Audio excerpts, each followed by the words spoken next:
Hey there, welcome to the Adulting Advice Podcast, where we share advice and step-by-step guides on all things life after 20. I am Hannah. And I am Dani, and we're multi-passionate, career-driven 20-somethings who come from very different backgrounds, but have similar goals and struggles. And we're here to chat about it. Join us. Hey there, welcome back to the Adulting Advice Podcast. On today's episode, we are talking about goals. We're talking about goals because it is the time of year where everyone's talking about New Year's resolutions. And if you are anything like me, you're pretty pumped when you think about the new year and all that it could possibly hold. So in this episode, I want to talk to you about goal setting. I want to talk to you about specifically 4 steps that you can take to set goals, to accomplish them, and how to revisit and reanalyze them. But first, before we get into that, I want to talk to you about 2018, specifically in 2 different capacities. So one is acknowledgement. It has been a crazy 12 months. You have probably accomplished some things. There are probably some things in your life that maybe you didn't get to, but that's okay, because the first thing that I want to introduce in today's episode is acknowledgement. And it is so important, you guys, to acknowledge yourself for all of your hard work. And, I was in a personal development workshop where we talked about acknowledgement, and it was honestly probably the most uncomfortable part of that whole workshop. We actually had to, we actually had to go up to people and say, my name is Hannah, and I want to get acknowledged for blank. That could be having a difficult conversation with my spouse. It could be getting a new job. It could be whatever. But you had to go up to them and ask for it. And it was crazy. I did not enjoy it very much. However, when someone genuinely says, hey, I just want to acknowledge you for this thing that you did, it made a big impact for us as a team. I know it took a lot of hard work from you, or whatever it may be. It makes you feel a certain way. It makes you feel good. So I know, one, it's important to give acknowledgement. And that's a conversation for a later time. And again, it's good to receive acknowledgement, but I think the most important thing is to receive acknowledgement from yourself. So please take a moment before you get caught up in all things 2019. Give yourself a moment, and whether it be a literal or a figurative, a pat on the back, do that for yourself, because you really have come so far. Maybe you got a new job, maybe you moved cities, maybe you got out of an unhealthy relationship, maybe you got into a fantastic relationship, maybe you had a hard conversation that you've been putting off onto the back burner, maybe you worked out for a couple months or weeks or days, and that is something you haven't done before. Even if you didn't stick with it, even if it didn't completely take you to maybe whatever home run you had in mind, I just wanted to say that you are totally worthy of praise, and I hope you give yourself it and take a step back from being your own worst critic. That phrase is so common. I used to say it all the time, I am my own worst critic, but you should be the safest place for your thoughts in your mind to go. I got very keenly aware that I was actually the worst place for my inner thoughts and emotions to go to, and it has been a crazy difference being able to say, hey, you didn't acknowledge yourself for this, or hey, stop being hard on yourself, you accomplished XYZ. It has been such a big difference. It has felt like I am finally on my side, if that makes sense. And when I feel that way, I feel like I can accomplish absolutely anything. And I want the same for you. So if you haven't done it already, maybe write down all the things that you're proud of yourself for, sit with it, think about it, do something that makes you feel good for having done that. And if you have never done that before, I almost want you to hit pause and on this podcast and go do that thing. So acknowledgement, please take a second to do that for yourself. Alrighty, so moving on to the things that maybe you didn't get to or you didn't accomplish.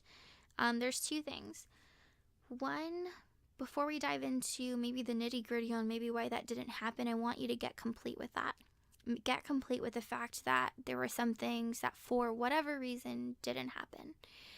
Getting complete with something is something that was introduced to me earlier this year. And, it was a part of a personal development workshop, and I can't remember the, verbatim definition, but essentially getting complete with something is acknowledging that something happened and being able to come to a resolution with it to where the next time you think about it, it doesn't give you this feeling on the inside that you haven't gotten over it, right?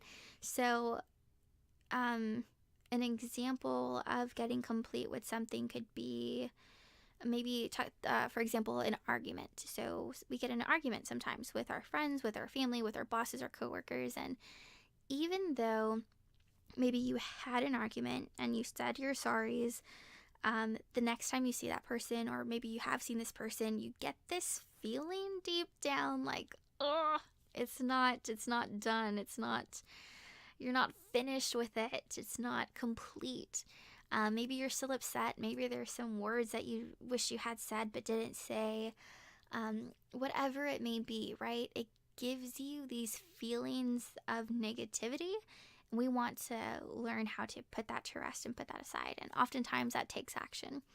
But the first thing that does is take a self-awareness that you're not over it.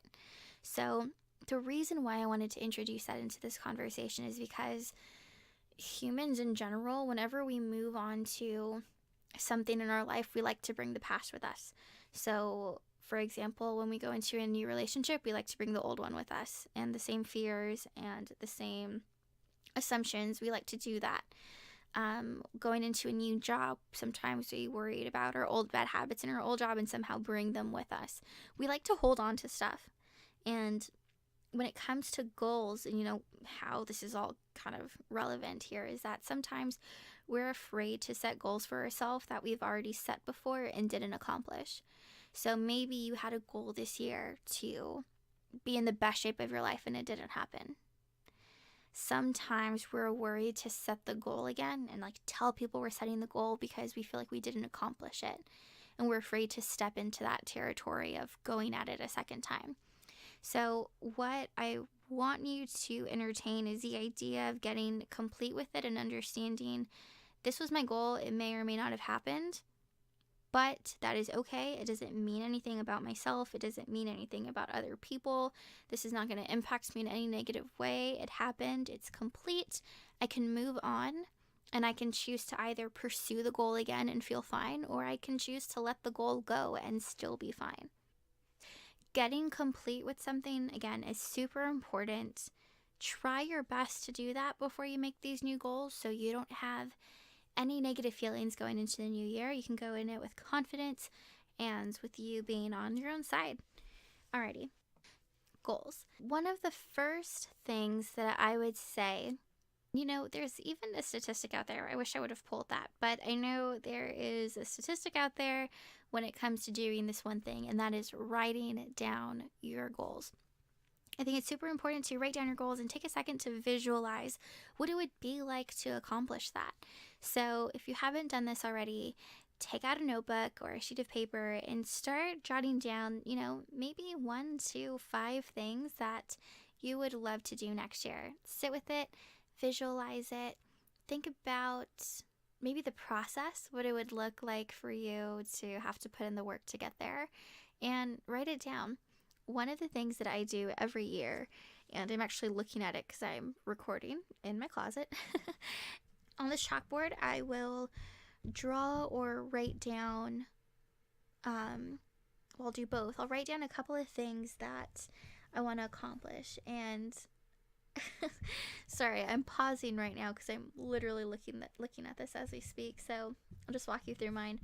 One of them, I drew a picture of a book, and on one of the pages I wrote 20 books by December. On another little section of this chalkboard, I drew the signs, little icons for Adobe Illustrator and Adobe InDesign because I wanted to get more involved into graphic design.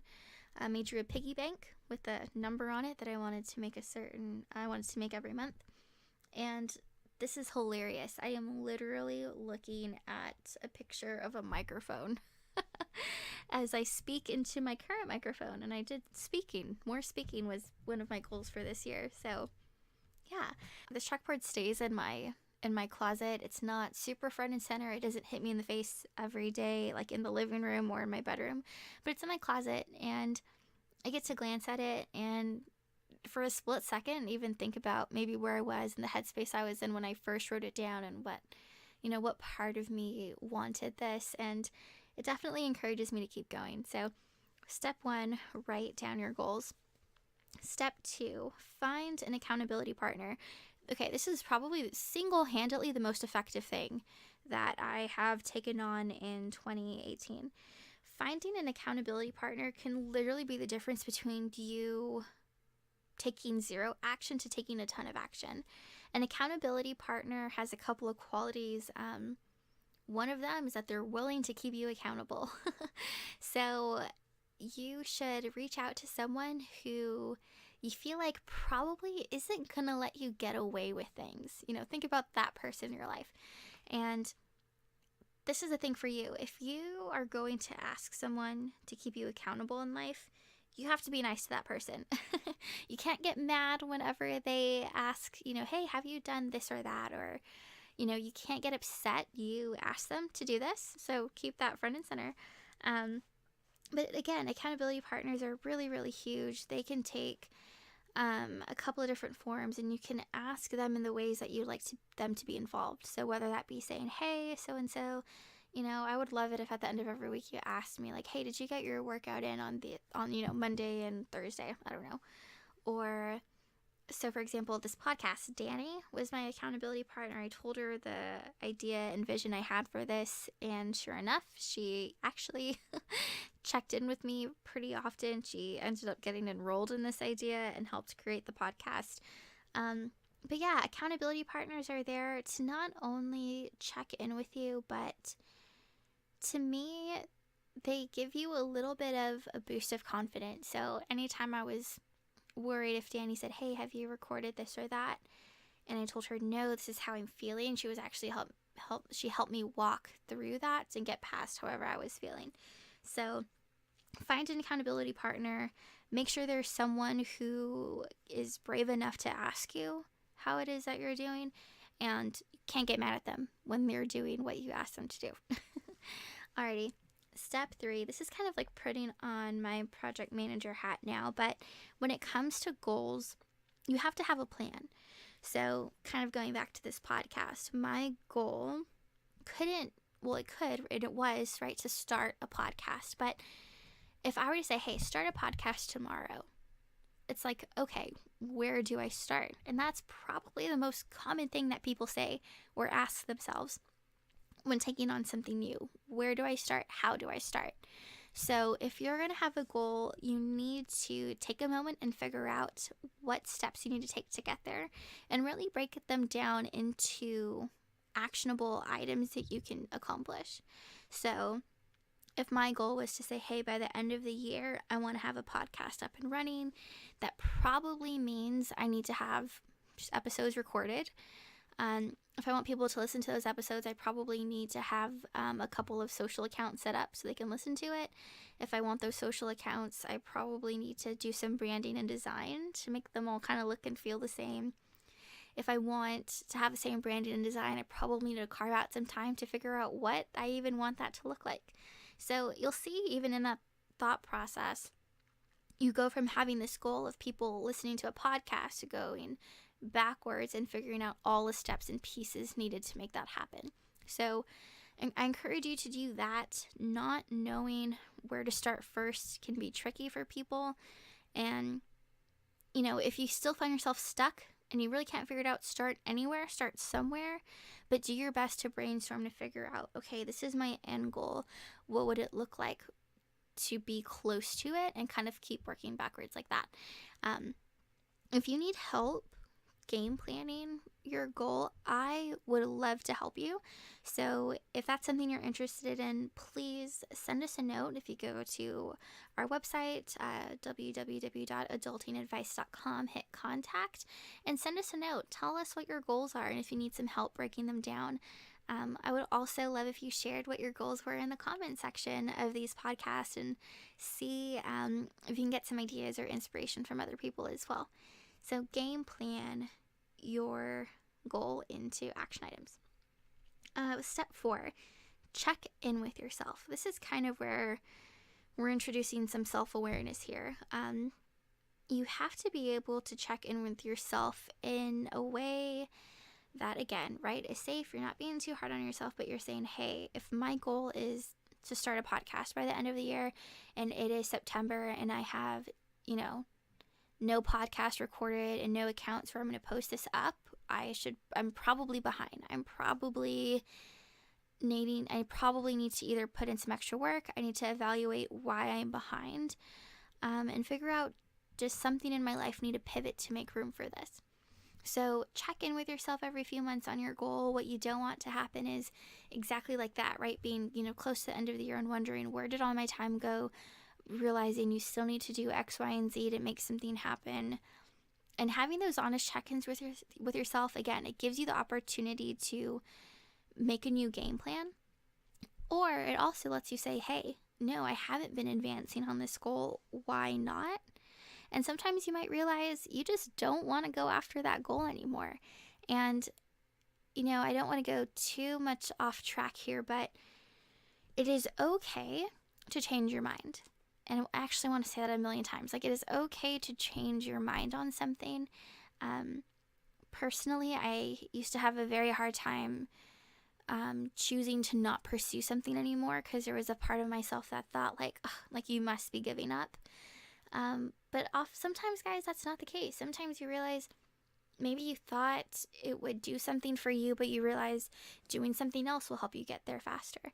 Maybe the sacrifices that you have to put in, which, right, sometimes you have to sacrifice for all of your goals, but maybe that pushes you into a space where you're not willing to go. Maybe, for example, maybe you have a family and kids, and doing this is going to make you miss out on some portions of their life, and you don't want to do that.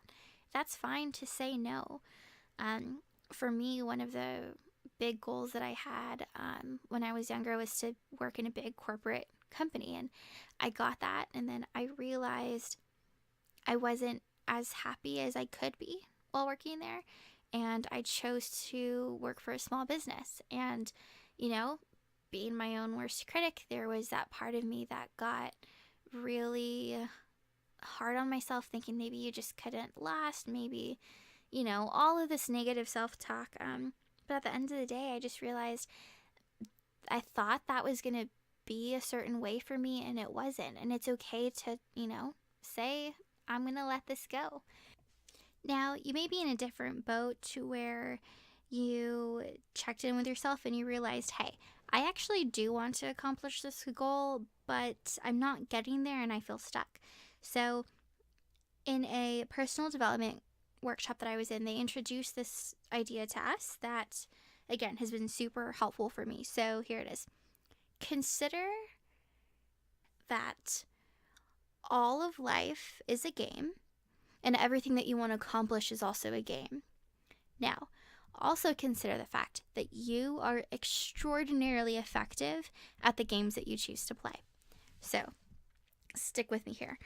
One example could be, I want to save money. My goal is to save money. So now your game is to save money. And, months go by and you realize, oh my God, I'm not saving money. But then we take a look at to what you've been doing and you realize that a trip to Target every weekend or twice a week or worse than that, you're going to Target all the time and spending a ton of money on the stuff that you don't need or want or isn't critical to your survival. And then you can realize and say to yourself, okay, the game that I have been playing is who could spend money at Target, or how many times can I go to Target, because I'm doing that very well. The game that I'm not playing is, can I save money? Or the game I'm playing is, I'm not saving money. So take that into account whenever you feel like you think you're trying to accomplish a goal but are not, right? And that can be applied to so many areas of your life. One of your goals can be, I want to get a new job. And you keep telling everyone, I want a new job. You keep telling everyone how much you hate your current job. But you never apply for any jobs. You don't put together a resume. You don't do any of that. Well, the game you're playing is not get a new job. The game you're playing is who can complain most about their current job. So just consider that in mind. And what was very helpful in considering this example was telling myself that I am so effective. So if you go into life thinking, yep, I'm going to accomplish whatever I set out to accomplish, and you realize you're not accomplishing something, figure out what game you might actually be playing. So check in with yourself, give yourself room to switch to plan B if needed. And then 2, if you realize this isn't for you, if you realize it's not as important anymore, it is okay to say, no, I'm going to move on to something else. Alrighty guys, those are my 4 steps in setting goals for yourself. I hope you found them helpful. If you have any questions about anything that I talked about, please don't hesitate to let us know. Again, go to adultingadvice.com, hit contact, reach out to us there. You can connect with us on virtually every social media channel. So yeah, connect with us. We look forward to talking to you in the next one.